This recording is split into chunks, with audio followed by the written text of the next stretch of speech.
have no cameraman. All right, so like I was saying, the blending is using the side of the pencil, and you're basically going from light to dark, light to dark, light to dark with gradation, okay?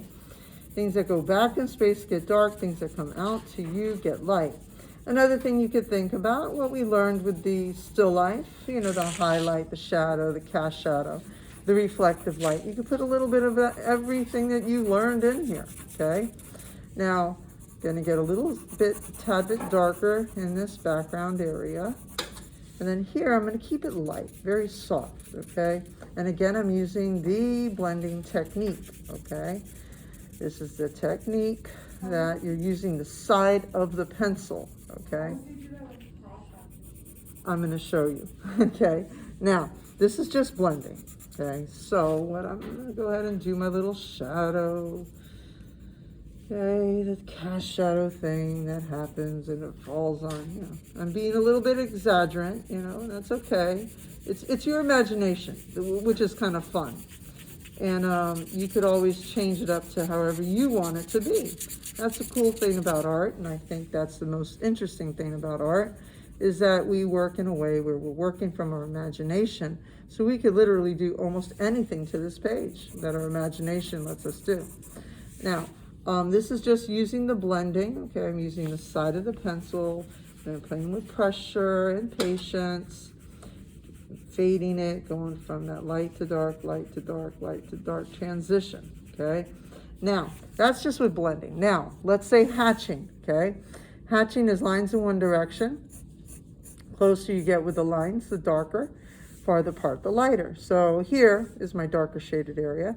Here I'm going to come in with a lighter hatch, and a hatch that's a little bit more separated. And then here I'm going to come in a little closer so I have contrast in between my areas, okay? Remember, contrast is a very big key. You need contrast rather than, some people like to put these lines around things. You don't need lines, okay? All you need is contrast, light against dark. Now, this is hatching. Lines in one direction, the closer you get with the lines, the darker, farther apart, the lighter. And I'm a little bit of a hatcher where I tend to layer my hatch. You could do that, or maybe you want to be systematic. Now, I'm going to take it from hatching to now cross hatching, okay? Now, this is hatching. If I left it alone, that's hatching. Now, cross hatching, you go with crisscross lines, cross-secting with one another, okay? And what you're doing is you're more crisscross, the darker, less crisscross, the lighter. And you take it all in different directions, okay? That would be the cross hatching. Now, the other technique that I also talked about was stippling, and the other one, the stippling though, I'd highly recommend for smaller areas. Now, another thing too, I want to make sure you know, once you've selected a technique, these are all different techniques, okay? You have to use one technique throughout your composition, not all of them, okay? I prefer that you choose one. It becomes your voice. It becomes the thing that you do best.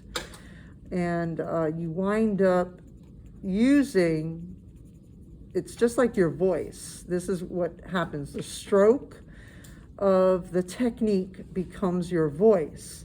In this case, I'm using stippling, and it's dot, dot, dot. The closer the dots are, the darker, farther apart, the lighter. Now, I'm sorry if this is a little bit of a rerun for some of you, but I noticed that some students are having some trouble, which is the reason why I'm going through this whole demo, so that way everybody's got the nuts and bolts on the medias, okay? And plus I had new students that popped in here and there, so I just want to make sure everybody's clear on what to do with your projects, okay? Art is sequential, unfortunately, and they don't understand that, and some of you have been thrown in, and unfortunately you've missed out on the nuts and bolts, and you missed the progression. So I just want to make sure that you're getting what you need, okay? Now, so that's using stippling, all right? Things that go further back in space get dark, things that come out to you get light. So in this area here where I want to keep it light, I'm just going to come in with a little stipple in the corner edge here, and I'm going to slowly let it fade, separating my dots. Now I'll tell you, I do not recommend pencil and stippling. I do recommend pen and stippling, or marker and stippling. Like some of you remember I told you to get the Sharpie marker. Remember, where is that? It's in the file area under Teams Easy Way Out Materials. Please look under there. Also, for my drawing and painting, I left lists of things that you might want to get to help you out. But like I said, we're in a pandemic. Not every parent is able to get to the store. Not every parent can get supplies. So I'm not going to judge you, okay? So what you're going to do is you're going to look at that list and see what you can do. I even have videos on YouTube for you to assist you dealing with different mediums, okay? You don't always have to use what is being discussed. You could always do something else. Now, this is just with pencil, all right? Now, next one I'm going to do, next demonstration, I'm going to use a regular pen because I know many of you have a regular pen at home. Now, let me switch up my composition. Let me pull another one from out of my hat because I know I've got a lot of stuff going on in here. Did a lot of drawings. So I'll tell you what, let's use this one here, okay? I started it already. Now, let's use with blending and pen, it's really hard to do. The only thing is that if you work with hatching very softly, it starts to look like blending, okay? So that would be my only restitution with blending and pen, okay? It's kind of hard to do. And you can't press down too hard because then what happens is that it makes a definite line. So in order for it to appear as though it is blending, you have to work very softly, okay? Now that's one edge. Now I'm going to take it to the other edge here. And here I'm going to go a little bit darker because I want a differentiation between my areas here, okay? So I'm going to get a little bit darker in this background area. And then I'm going to let it get light as it comes to the foreground, okay? Remember, things usually that go back in space get dark, things that come to get light. Or like I said, you could think about what we talked about when we were dealing with the lighting. We talked about the effects of light. We talked about the shadow, the cast shadow. So you may go ahead and use that, okay, as you're working.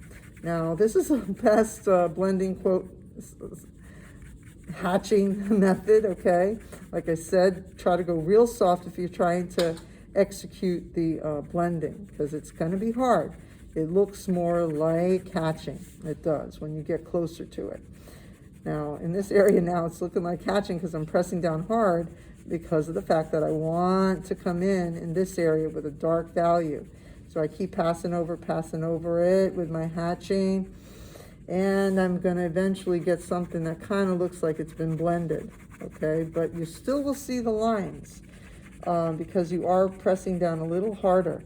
Like I said, the softer you press down, the smoother it will look. You won't see as much line, okay?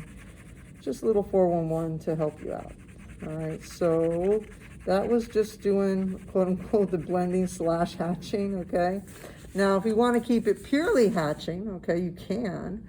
And it's basically lines in one direction. Closer you get with the lines, the darker, farther apart, the lighter. And I already told you guys I'm a little bit of a chaotic hatcher. So I'll come back in and I'll put another layer right on top, trying to keep it all in the same direction. And then here, I'll just lighten my touch and I'll space out my lines, okay? Here I might come, hold on, I want to make sure I'm okay on both cameras. Okay, good. And in this area here, I'm using it a little darker, and then I'm fading it by opening up the lines. It's a lot of opening the lines and closing the lines. Like I said, closer you get together with the lines, the darker, farther apart, the lighter. And think of it as science, you know, just follow the law, follow what it says and try it, okay? Now, in this next one, I'm going to go ahead and do cross hatching, which is pretty much like the hatching. It starts off that way. So I'm doing my lines one direction and then getting closer with them, and then I'll go ahead and do the crisscross. So I'll come across the other way in the opposite direction, and I keep on going, and you could turn your paper when you work with it. It's kind of easier that way. Some of you will develop a stroke kind of like what I have. I have like this little check mark stroke that I tend to do. And it tends to, it's kind of easier for me if I just turn my paper. Right? When I'm working large, I kind of move in different directions just in order for it to be seen the right way and for me to, execute the crosshatching properly. Now in here, because I went from light to dark here, maybe, you want to go from the dark to the light. So I'm going to come in here and I'm going to crosshatch, okay, a little closer together with my hatch, gets it darker, farther apart, the lighter. As I go up, it's going to be further apart. And here, now I'm going to get a little darker, so I'm going to come in a little heavier with my hatch. But like I said, it's cross hatching, so I'm going to crisscross. And so now what did I just do? I did the pencil technique, I did the pen technique now, or pen media, I should say, and I'm doing all the different techniques with the specific media, okay? Now, a little rehash on, now that's the rehash on pen, okay? Now, I want to do a little bit of rehash on color, okay?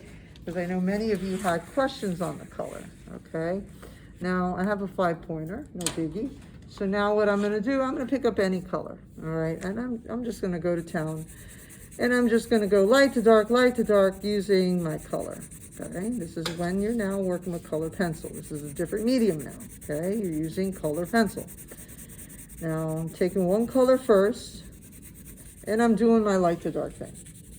Now, the reason why I teach it this way is because I know you guys just finished with pencil, you just finished with pen. This is like an easier transition for you, that you use one color first, okay? That's my recommendation. Start off your composition, whatever it is that you're drawing. Start one color first. Think of your lights and darks, your reflective light, your cast shadows, everything that you've just been taught.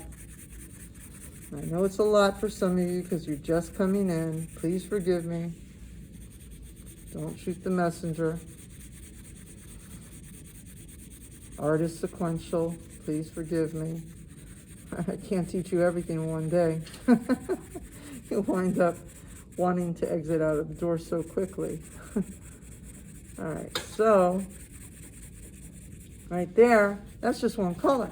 Now, according to law, theory, law, science, the science of art, yes, they say that if you use analogous colors, they will help you to blend. Okay, so let's see what the analogous colors are according to red. Here we have the color wheel, okay? Now, according to the color wheel, we've got red here. We've got a few colors that we can go with. If we want to go darker, according to law, we could go to purple. If you want to go lighter, we could go to orange. If we want to go even lighter, we could go to yellow. And if we want to go even darker, we can go ahead and go to blue. Okay, so let's try it out. Okay, here we go.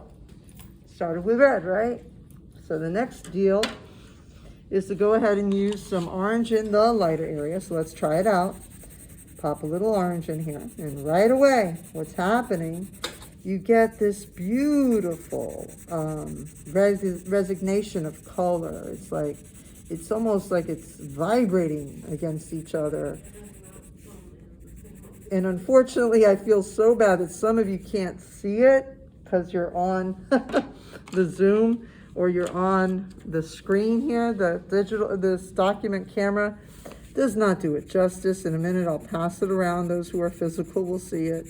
And students, actually, I think on YouTube will see it better than the rest because my camera on my phone is probably better in resolution of color, okay, than the other cameras, okay. I'm going to hit it in my dark area. I'm going to hit a little purple because I'm trying to keep it to the law. Law says pop in. It's analogous colors. So we're trying it out. Okay, we're seeing, is it true what they say? And lo and behold, we are finding out it is true. Okay, so everything that they mention about using those analogous colors, it does help to create that dimension. It does help to create the the blending that you will need, okay, in order to create your composition. Now that's just, with the red, and then you can go on blue, then you use purple, in the lighter area you use green. So you go with this color wheel, and let's say you start off with yellow. Yellow's the lightest though. So you could go only two ways. You can go this way, or you can go this way with the yellow. Let's say you start off with green. You want to get darker. Go ahead and pop blue inside the dark area. Pop yellow in the light area, okay? Try it out, okay? These are laws that they have come up with. They're for a reason. So that's using the color yellow. Yeah, according to theory, that's what they say. So you just try theory. You see if it works. That's it. And I guarantee it's going to work, okay? And I could bet my money on it. All right, now, I'm sorry. People have sat in rooms and they have debated upon these things. So there's a whole reasoning why these laws came about, okay, just to help out the artists, to help out, believe it or not, there is a color theory. There is science behind it all, okay? There's more hue, saturation, there's opacity, there's so much more to color. Matter of fact, an artist, his name is Joseph Albers, dealt a lot with color, if anybody's interested in exploring that. So that's just a little rerun or rehash of the pen, the pencil, and the color pencil. Now, another thing, because I know I have some painters in the room, okay? Yes, I'm gonna do some paint. Now, very quickly, and I'm going to do it with watercolor, okay? Now, what I'm going to do, and this is not for everybody, this is just for the painters. You know who you are. I have painting 1 and I have painting 3, okay? So this is the top, I know, right? Do you see how the colors are different? See, online you guys see it perfectly, but these guys in here can't barely see some of these colors. It's sad. The document camera does not do justice. All right. Well, the first thing that we talk about is something called wet and wet. Okay. Now that's usually one wet shade into another wet shade, and then basically what happens, it starts to blend right before you. Actually, something happened with my yellow. It's got green in it, so give me a second on camera here. I gotta make my yellow back to yellow. I don't know how that happened. So here, I'm going ahead and I'm doing this wet to wet, okay? One wet shade into another. Wet on wet, wet into wet is what it's called. And I'm using my analogous colors, which is what they've told me I can use in order to blend. Now, let's say I come in the next day and I want to make it slightly darker. Matter of fact, I have a composition that I started already, okay, with another class. We were working on this with watercolor, so no better time than now to show you what a glaze is, okay? Like we said before, this is a rehash of what we've learned, okay? So what I'm going to do is I'm going to come into, let's say, a glaze of a little bit of a purple. Now, another thing that you need to know is that brown is in the red family. So whenever you think of the light, medium, dark thing, you've got to look at the color wheel in accordance to red. So with red, you add purple, which is the shade that I'm putting in. I'm putting down a very soft value. It's a transparent veil of color, and it's translucent. Usually with watercolor, we try to make our paintings translucent because that is just the nature of watercolor, to be translucent and transparent, okay? Now I just added, and you can barely see it, like if you, basically what this for is that you want to slowly, gradually build your color, okay? I started with brown, and then I popped in some orange and a little bit of yellow, okay? Then today, I came in after fact, and I went ahead and I put a subtle tinge of purple in that area to knock it further back, okay? And I'll do that again, maybe in the back area here, put a little bit of purple into that area. Maybe in the background, I might pop a little bit of the purple. And I want to finish up with that table that I had started off with some time ago, which was yesterday, So I'll start off with my brown, and then I'll pop into it a little bit of orange, because they say that the analogous color will work if you pop it in, okay, and it does the job. Now here is what's it called, a bench. So I want to get a darker value, and you can do it right on, like right what I just did over here on the side is I went ahead and I mixed my purple together with my my brown, so that way I could quickly put it down. Now it's not necessary, but you can do that instead of putting it little at a time, little at a time, little at a time. Now I'm not too happy with that shade that just popped in, because it's the first layer, and it started to get messy yesterday. Not a biggie, but so in here I want to make it a little darker, so I'm going to go ahead and probably add in a brown and a little bit of purple, so that that area goes further back in space, okay? So I have that contrast in between. Now that's my second bench on the other side. It's kind of hard to see right now because it's, number one, the paper's warping, okay? Number two, yeah, this is not the best paper for watercolor, but I used it for demonstration just for the glazes, because glazing, it's best if you do it to something that you've already done, okay? Like, meaning that if you've already painted and you've got a dry layer down, it's kind of good to go with another layer just right on top so you can see what happens. Now I'm going to switch back over to the other paper because it's a little cleaner, okay? And if I wait, I could go ahead and put a glaze in here. Now just be careful with glazes. You don't want to dig too hard, okay? Like for instance, let me see. Yeah, I could probably come in with a glaze right here. So what I'll do is I'll take my purple, because they say that if you add purple, it'll get darker. I'll just hit that purple right in here, and it's very soft, the shade that I'm putting down, and I'm barely touching the surface, okay? So when you barely touch the surface, you don't disturb what's underneath it, okay? If you dig too hard, it might come up on you, okay? Now I'm not satisfied because I went a little into that purple. It's a little too purpley for me. So I'll go ahead and add my red up into there. And believe it or not, this is a glaze. Because I'm coming in very soft, and because it's a layer of a shade that I'm putting down after it's already dry, it becomes a glaze. Anytime you layer one color on top of another, it's a glaze, okay? And if it's transparent like you see here. Now, that is strictly wet and wet, okay, and glazes. Now, for larger areas, you might want to do something called washes, okay? Now for washes, you use a lot of water and less pigment. So I'm loading my brush up with some water, okay? And I'll take my pigment, which is my paint, okay? Pigment is paint. And I'm just going to cover in that area. And this is considered a wash because I'm using more water and less paint. And usually washes, what are they for?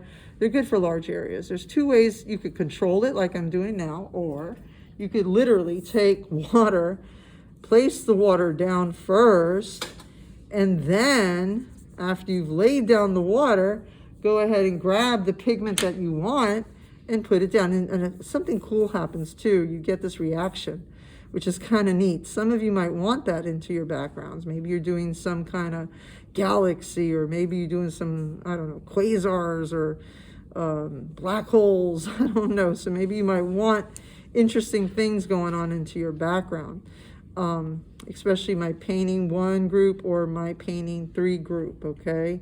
You guys, I know, you're the ones that are working with paint, okay?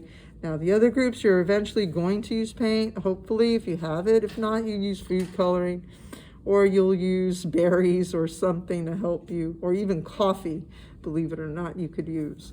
Now, that is a wash. Now, another thing that I want to make sure you understand with washes, that you could have fun.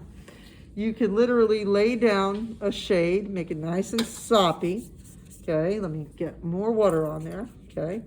And immediately, before it dries, you add salt, okay?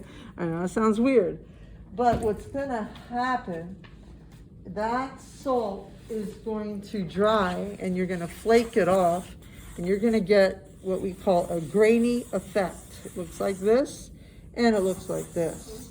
Okay, and I'll pass it, well, I can't pass it anymore, but give me a second. The guy's on camera, give me a minute. Yeah, this is the grainy effect and this is the cellophane. Give me a minute, I'll show you. Let the salt sit. Yeah, you let the salt sit. And you let it dry, you flake it off. But how would you put the salt over it? Well, you put the water first, like I just demonstrated. You put the water in the pigment first, and then after that you throw the salt immediately, and then let it dry, flake it off, and it turns out like that. How would you put it off? You just dust it off. In a few minutes you'll see me, I'll dust it off. Right now I have it drying, so as soon as it finishes drying, you know about it. Yeah. Hopefully. And you know about this. Yeah. Okay. All right, now, so the other method is that you put down cellophane. Now, I didn't have a cellophane, but what I do have is a glove. How apropos, okay? We have a glove during COVID, yes. So what you do is you lay down your pigment first, you put your wash in, and then very quickly, before it dries, you lay down the cellophane, let's say saran wrap from the kitchen, and you basically leave it on there, okay? Put a book on it, okay, and leave it, all right? Now, I used my bottle, okay? You could use a book, you could use anything, just leave it and put it off to the side, and after it dries, you're gonna get something called a wrinkled effect. Now, why do artists do this? Because maybe we're painting something that looks like leather.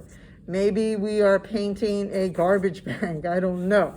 Maybe we need, for the hair, maybe we'd like to add some interesting texture with the graininess of the salt. Or maybe in backgrounds we might want to do this. Maybe we want to do this in different colors and let it dry in between. That could be pretty interesting too, okay? Now, what's that called again? It's using washes. One is cellophane, one is salt, and you're creating what we call visual texture. Texture that you can see, but you cannot feel. If I run my hand over this, it's smooth. Run my hand over this, it's smooth. However, it appears as though that it is rough, okay? Now, right now it does have salt, okay? This area here does have salt, and it will feel rough if I lift it up. I'm gonna let it dry, and then after it dries, then I'll show you kind of, well, this is basically what you're gonna wind up with, okay? That's what you'll wind up with.